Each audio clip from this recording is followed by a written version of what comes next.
శ్రీ సద్గురు మహారాజుకు జై. శ్రీ అచల ఋషిదూరు రమణయ్య స్వాముల వారికి జై. శ్రీ పద్మాని శ్రీనివాస స్వాముల వారికి జై. మద్గురుదేవులు శ్రీ శ్రీ శ్రీ అచల ఋషి దువ్వూరు రమణయ్య స్వాములు రచించినటువంటి శ్రీ గురుధ్యాన కందార్థములు అనేటువంటి శాస్త్రము నుండి ఈరోజు 14వ కందార్థము మనం ఈరోజు చెప్పుకొని వివరం చేసుకుందాము. గురు రూపమనగ నెట్టిదో గురుతుగదాగనియు అందుగన తన్ను తెలియన్ సరి అగుని హరిహరాదులో మరి 33 కోట్ల మూల దైవమూలున్ సద్గురు ముందు చప్పగా నుండు స్థిరమైన ఆ దివ్య సంప్రాప్త మెరుగాక నరులు తలుపులు చూడ నగుబాటుగా నుండు మూల దైవమూలున్ సద్గురు ముందు చప్పగా నుండు. ఆ గురురూపమనగా ఎట్టిదో అని చెప్పడానికి ఎవరికి సాధ్యము కాకముందు గురు రూపమనగా నెట్టిదో గురుతుగా తాగనియు అందు గణతను తెలియన్ సరియగుని హరిహరాదులు మరి 33 కోట్ల మూలాదైవములను. అంటే ఆ గురు స్వరూపము ఎలాంటిదయ్యా అన్నప్పుడు ఇక్కడ రూపము, స్వరూపము, స్వస్వరూపము అనేటువంటి 3 మాటలు మనం చెప్పుకుంటే, గురు రూపం ఎలాంటిదంటే రూపము, స్వరూపము, స్వస్వరూపము. ఆ గురుదేవుడు 3 దశలుగా మనకు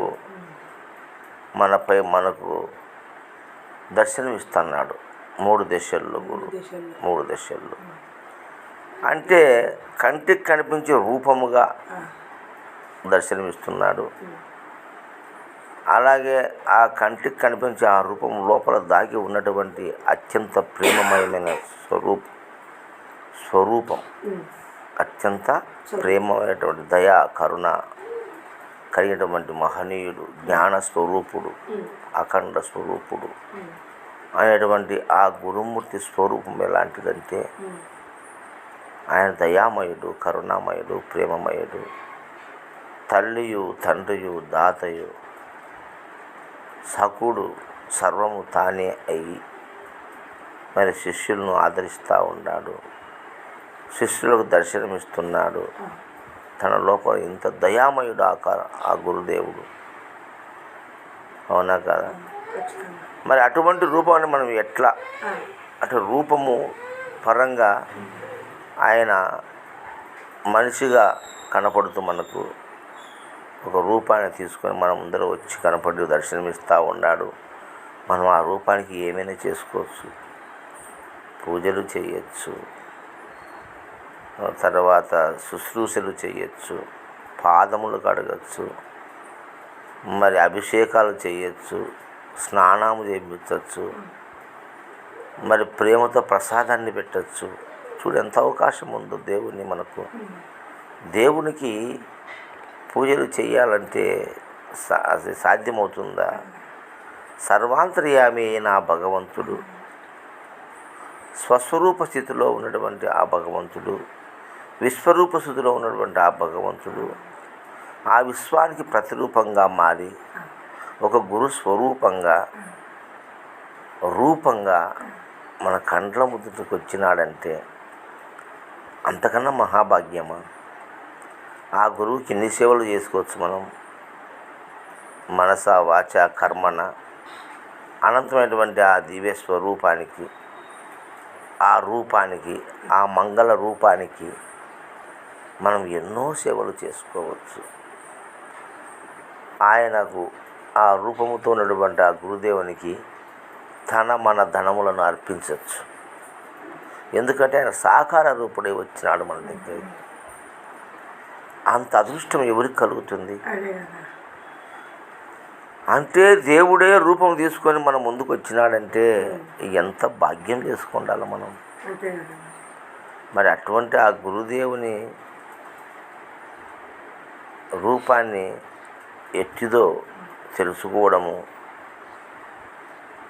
ఆ ఘనత హరిహరాదులు కూడా సాధ్యము కాదు. గురుతనగా తాగనియు గురుతుగా తాగనియు వాడ గుర్తుగా కనురా ఆ గురు స్వరూపాన్ని, గురు రూపాన్ని, రూపమైన స్వరూపాన్ని, స్వరూపానికి ఆధారమైన స్వస్వరూపాన్ని చూడు ఎన్నుండయో. ఊరికి గురువు అంటే రూపమే కాదు, ఆ రూపం వెనకాల స్వరూపం ఉంది, ఆ స్వరూపం వెనకాల స్వస్వరూపం ఉంది. సాక్షాత్తు పరమేశ్వరుడే దిగి వచ్చినాడు మన ఇంటికి. సరియగునే హరిహరాదులు మరి 33 కోట్ల మూల దైవములను. మరి ఆ గురుదేవునికి సరితర ఈ హరిహరాదులు కానీ 33 కోట్ల మూల దేవతలైనా కానీ ఆ గురువుకు సరిగాలే. ఎందుకంటే ఈ హరిహరాదులు కానీ 30 కోట్ల మూల దైవములు కానీ నువ్వు పెట్టుకునేవే కానీ వాళ్ళని ఏనాడు నువ్వు చూడలేదే. ఈ 33 కోట్ల దేవతలు నువ్వు ఊహించి నువ్వు పెట్టుకునేవే కానీ, హరిహరాదులు నువ్వు ఊహించి నువ్వు పెట్టుకునేవి కానీ, మరి ఈ గురుదేవునికి సరితరులంతా. ఎందుకంటే సాక్షాత్కారంగా నీ ముందున్నాడు కదా, ఈయనకు ఏమేం చేయొచ్చు కదా మనం. కానీ వాళ్ళకి ఏం చేస్తావు, ఏం చేయలేవు కదా. నువ్వు మనసులో తలుచుకోవాల్సిందే తప్ప నువ్వు శారీరకంగా ఏం చేయలేవు కదా, అతనికి ఏమి అర్పించలేవు కదా. ఇక్కడ ప్రసాదం పెట్టచ్చు, స్నానం చేయొచ్చు, అభిషేకం చేయొచ్చు, పాదపూజ చేయొచ్చు, కిరీటం పెట్టచ్చు, పట్టు వస్త్రాలు కట్టచ్చు, బంగారు మొలతాడు పెట్టచ్చు, వజ్ర వైడూర్యాలు పెట్టచ్చు, పండ్లు ఫలములు నారికేలములు పుష్పములు పత్రములు దక్షిణ తాంబూలం ఎన్ని పెట్టచ్చునో చూడు గురుదేవునికి. అటువంటి మహాద్భాగ్యము కలిగించేటువంటి ఆ గురుదేవుడి ముందర హరిహరాదులు 33 కోట్ల దేవతలు సమానమేనా? సరే ఇతారా ఆయనకు సద్గురు ముందు సప్పగా నుండును. అయ్యా గురుదేవుడు ముందర అవన్నీ ఊరికి అనుకొని సప్పరించాల్సిందే మనం. ఈ పాయసం తిన్నాము, పరమాణం తిన్నాము, లడ్డు తిన్నాము, జాంగ్రీ అని అనుకొని సప్పరియాల్సింది తప్ప నోరు ఒత్తనోడు సప్ప చేయాల్సింది కానీ అన్నీ సప్పగానే కదా. ఇది ఎట్లంటే ప్రత్యక్షంగా మనం తిన్నట్లే గురుమూర్తి ఆయన ఎదురుగా ఉన్నాడు మనకు. ఆయన ప్రతి పలుకు, ఆయన స్పర్శ, ఆయన చూపు, ఆయన హస్తము మనం తాకుతూ ఉంది. ఆయన శరీరం మన శరీరాన్ని తాకుతూ ఉంది. ఆయన చూపు మనం చూస్తూ ఉంది. ఆయన వాక్కు మనకి వినపడతా ఉంది. నువ్వు కనుక్కుని 33 కోట్లతో నువ్వు తాకాల్సిందే కానీ, నువ్వు మాట్లాడుతుంది కానీ, ఎప్పుడైనా నువ్వు పెట్టాల్సిందే కానీ ఆయన తినింది లేదు, నీ మాట వినింది లేదు, నిన్ను కనింది లేదు. అన్నీ నువ్వు చేయాలి తప్ప అక్కడి నుంచి నో రియాక్షన్, ఆ పక్క నుంచి ఏమీ లేదు. కానీ గురుదేవుడు దీన్ని దర్శనం అంటారు. ఎందుకంటే నువ్వు చూస్తే తను చూడాల, దాన్నే దర్శనం అన్నారు. ఇది ఒక గురువుకు మాత్రమే వర్తిస్తుంది తప్ప మిగతా విగ్రహాలకు కూడా వర్తించదు. కాకపోతే పెద్దలు చెప్పినారు, దర్శనం చేసుకుని వస్తాను దేవుని అని అన్నారు.